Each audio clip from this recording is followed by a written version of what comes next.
Running a small business means I wear lots of hats. When I put on my hiring hat, I can count on LinkedIn Hiring Pro to make it easy. LinkedIn Hiring Pro helps manage my hiring workflow, puts my job post in front of a unique network of professionals, and matches me with the best candidates for my business. I can also share my job with my network. No other job site lets me do that. No wonder most small businesses say they'd use LinkedIn Hiring Pro again. Hire right the first time. Post your job for free on LinkedIn today at linkedin.com/quality. This message is brought to you by Apple Card. Shave ice by the beach. A trip to the state fair. And a throwback flick at the local drive-in. They're more than just items to check off the summer bucket list. They're also opportunities to earn 2% daily cash back when you use your Apple Card with Apple Pay. Apply for Apple Card now and use in-minutes with Apple Pay. Subject to credit approval. Apple Card is issued by Goldman Sachs Bank USA, Salt Lake City branch. Terms and more at applecard.com. This episode is brought to you by San Pellegrino Ciao. A gift from Italy to your home. San Pellegrino Ciao is a flavored sparkling water made with real fruit juice, finished with a pinch of Sicilian salt for a perfectly balanced taste. So which flavor will you choose? Peach, lime, blood orange, cherry, or maybe the all-new limoncello? Crafted in Italy with 0 grams of added sugar. San Pellegrino Ciao. Buy it now. The Daily Braw. This is anything but footy at the Glasgow 2026 Commonwealth Games. A golden night for Georgia Hunter Bell as England have an athletics night to remember in Glasgow. I'm Michael. And in Glasgow, I'm John. The Australians could clean sweep the long-distance athletics. Mel Woods wins Commonwealth Games gold again, and more gold for Emma Finucane in the cycling. With all the latest news from the games, and don't forget you can hear us live every day, updating you across the talkSPORT network via the website DAB Digital Radio, on AM, on your smart speaker, and via the talkSPORT app. Yes, we're back on talkSPORT tonight. This is Anything But Footy with the Daily Braw from the biggest sporting event in the UK this year. Yep, 7 o'clock this evening, big night on talkSPORT. Ooh. We'll have everything for you. We'll talk about that in a moment. Let's reflect on last night, first of all. No better place to start than Georgia Hunter Bell. I think regular listeners to the podcast will know the Georgia Hunter Bell story, will know our thoughts about her career projection. But let's just talk last night about that race and her tactics in that race and her approach to that race. I know you spoke to her afterwards. Yeah. From up high next to Christina Hurrigu on talkSPORT. She just looked totally in control. What I really wanted to ask her was that easy? Because it looked that easy. Someone described it to me as it looked like a semi-final run, where she just what she admitted, Michael, afterwards is that it wasn't the game plan to front run, but nobody else was going to take it up. You had Izzy Boffey in there. She's not going to put herself out there. People don't want to put themselves in a final. You don't want to put yourself out front to be struck. But Georgia said she'd run through a number of plans with Jen and Trevor, her coaches, of course, part of the M11 coach club with Kelly Hogkinson and stuff. She said we'd been through a number of scenarios. That wasn't the one we wanted, but I had to do it. And effectively, she ran. The first 600 metres where she was in front of the pack, but it was really easy. And actually, when they came past the bell, because that's where I was standing, I thought, this is a bit slow. It didn't look like the 800 metres that you've seen before. And then Sarah Billings, the Australian record holder, comes up onto Georgia's shoulder with about 200 metres to go. And you think, no problem whatsoever. It was like Roadrunner. She just went beep beep. I'm out of here. she put the afterburners on. She tore them apart. And by the time you then pick up the commentary with 100 metres to go, she was never going to lose that race. No, I didn't think it looked in doubt at that point. No one else could get close to her, could they? She's obviously still learning. She's still very young in terms of track and training years, but she ran that race, I thought, really maturely, intelligently, because when I listened to that interview you did with her afterwards, when we had that on the radio last night, the fact that she was able to improvise the plan, to change the tactics. I think there was the indoors a couple of years ago where a lot of people, European indoors, a lot of people thought that she was a dead cert to come in. I know she hadn't been well in the build up to it, but she kind of got it wrong. I think maybe if this race had been a year, 18 months ago, we might have seen a different outcome. She might have panicked a little bit more, but so mature in the way that she is running and was running. And my prediction that she could do the whole clean sweep this year. So she's still on target for it. So she's a world indoor champion, now Commonwealth champion. She steps up to 1,500 meters at the European Championships, and then maybe an ultimate world championships as well. So yeah, no one's done that sort of world championship double in a year, because obviously this is a new event, but she could. She could, and I think what we've got to remember, you talk about how young she is as a runner, but how experienced she is as a person. That's her first major outdoor medal, and she had tears in her eyes standing on the podium. And I think we interviewed Georgia a number of times, and she is so, like her running, she's so focused on what she's doing. So it was. I don't like to see people cry, but I thought it was nice to see the emotion, and it meant something to her. And she said, I'm going to go and enjoy myself, but tomorrow morning I'm on a plane to Portugal. So this morning she's going on a plane to Portugal. She's going to go and train. You know what I want to see next, Michael? What I really, having you describing what I've just heard you, I want to see Georgia versus Keely. We know that they're friends. We know that they don't race each other particularly. She obviously got the world silver ahead of Keely, who got the world bronze, with when Keely wasn't quite right last year in terms of fitness, and had a whole summer. I just want to see it. And I don't know when that will be, but surely there's a promoter out there that, when you listen to talkSPORT, they have all these boxing promoters on, bigging up Joshua and Usyk and all this. Let's have it. Come on. Georgia Hunter-Bell, Kelly Hogkinson, Battle of Britain. This is co-vet. It could be, but we know that they're great mates. Someone surely has some money to invest in that. It could be an anything but footy production. Would be behind it. We'd offer our services for free. There we go. I'm putting it out there. But I wouldn't. Oh, okay, good point. Especially if there's lots of money involved. We're not doing it for free, but I want it.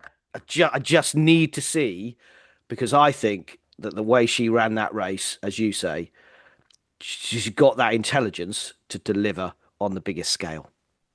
Aren't we just lucky though that we do have just two brilliant runners, so we can put one in one event and one in the other, and win two gold medals at the World Championships or the Olympics. Hopefully. in the 800 and the 1500. Terrific night for Team England. I thought there was a couple of sort of newer names that came through the pack, the likes of Emily Newnham, Jake Minshall in the 400-meter hurdles. And before all that, as you mentioned in the intro, Mel Woods won gold again. Yeah, just on Jake and Emily, 21 and 22-year-olds. These are the new generation. They've been under 23 success, but that was Jake Minshall's first ever individual medal in anything. He'd won a bronze in the relay, he told us, but in anything. And 400 hurdles is such a hard event, but it gives you strength and stamina even for the 400 flat. So the future looks bright there. And just on Mel Woods, she described that after the race, I caught up with her after winning that Commonwealth gold for a second time, but she only gets to keep it once. She's got one gold medal. She's described it as a really poor process. She said there's grey areas in parasport. If it had been an able-bodied race, it wouldn't have been rerun. But she went out there, she reran it. She performed brilliantly. Unsurprisingly, England's Ellis Cottas didn't win a medal, because the runners, the racers that came into that T54 1500-meter final, who'd crashed out, and Naomi Afonso from Mauritius was one of those. She admitted that her chair was broken, it had to be fixed, and she was delighted that Australia and Canada had appealed the race, because, as you told me, it costs money to appeal, so the big nations can spend the money to appeal in the Commonwealth Games. They did it on behalf of her and the Australians. She won the silver, and Out Connell of Australia won the bronze. Both of them said it was fair to rerun the race. You could say they would say that. What I thought, and I have huge respect for, is a young Ellis Cottas in her first Commonwealth Games. She spoke to me afterwards. She said she was disappointed with her race, but she didn't say it was because of anybody else. She said, I didn't start very well. It's been an emotional 48 hours, and it's not to be. But she said, if you'd have asked me at the start of these games, if I finished fourth at the Commonwealth Games, would I have been happy? I'd have said yes. So, bless her. I know her dad's a big talkSPORT listener because she told me. I just wish that it could have been different. The outcome could have been different. But I think Parasport have to sort out what they're doing to make sure that these decisions are taken quickly and decisively. It was day 2 at the Sir Chris Hoyt Velodrome yesterday. Let's hear what happened in the track cycling with 2022 Commonwealth Games silver medalist, cycling world champion, and talkSPORT's very own Georgia Holt. Good morning, guys. I don't know about you, but my voice is slightly going. We've got a massive day on the track again today at the Sir Chris Hoyt Velodrome. We start off our first session with men's individual sprint. We've got qualification, we've got the quarterfinals, and that will then move us into the semi-finals and finals for the evening session. We've also got the men's B tandem individual sprint.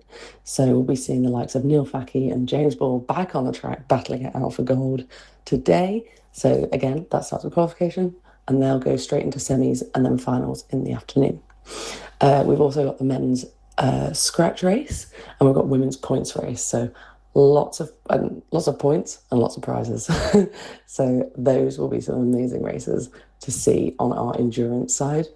And then we've got a really exciting quick race in the women's sprint event because we've got the first ever time that we are seeing the women do the 1,000 meter kilometer time trial. So this was a 500 meter event in 2022 and it literally changed just after.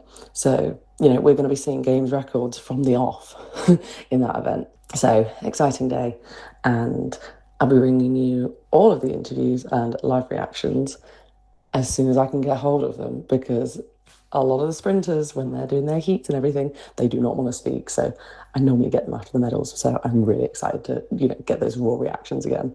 As Georgia says, we're all slightly struggling with our voices as we come to the end of these games.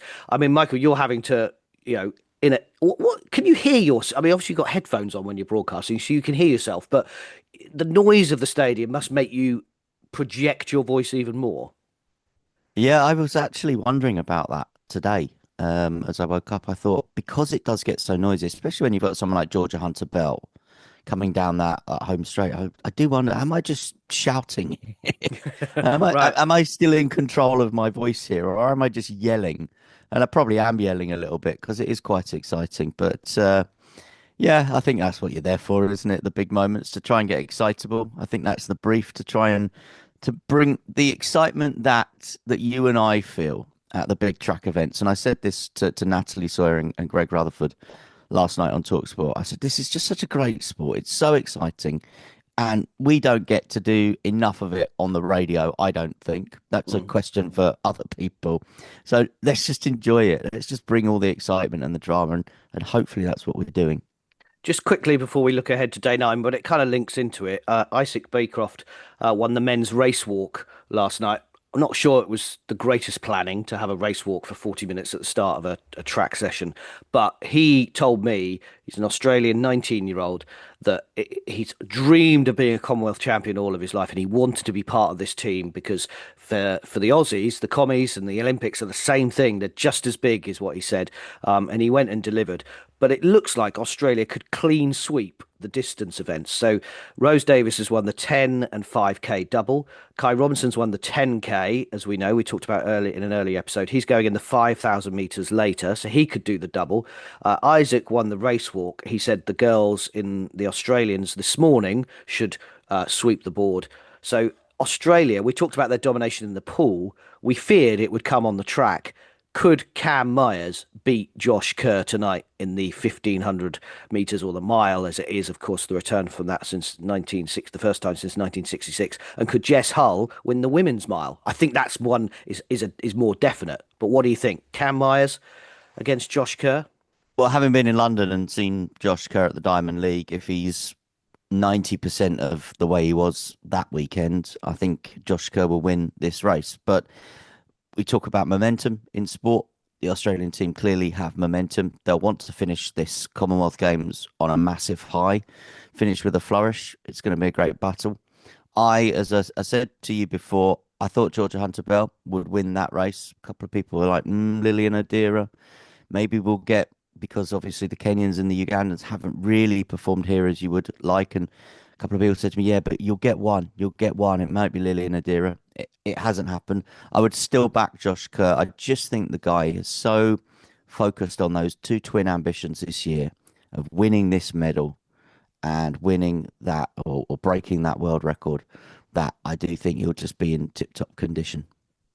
We'll wait and see tonight. It is the end of the athletics finals for the Commonwealth Games on day 9 of Glasgow 2026. And the men's mile is at 5 to 9. The women's mile is at 9:45. You've got the mixed 4x4 in that. You've got the 4x1s. You've got the men's 800 metres. I think there are 19 gold medals up for winning on day 9 at the athletics, so it's going to be incredible. Talking of the medals, Australia 55 gold, 128 medals. England 17 gold, 80 medals. Canada third, 17 gold, 53 medals. So it's pretty tight between England and Canada at the moment. Unusually so, I would say, in a Commonwealth Games. Canada certainly stronger than they have been in recent games. England maybe less so. Scotland 10 gold, 16 medals, and Nigeria still in that top 5. 9 golds, 18 medals. Yeah, 14 gold medals at the boxing on the final day, 12 home nation boxers in action, and obviously a whole heap more medals up for grabs on the Velodrome track as well. From Glasgow, make sure you're listening to talkSPORT, the talkSPORT network across each day, and then we'll be on talkSPORT tonight from 7 o'clock. So thank you, and don't forget to check out all our socials. Just follow Anything But Footy. This is Anything But Footy at the Glasgow 2026 Commonwealth Games.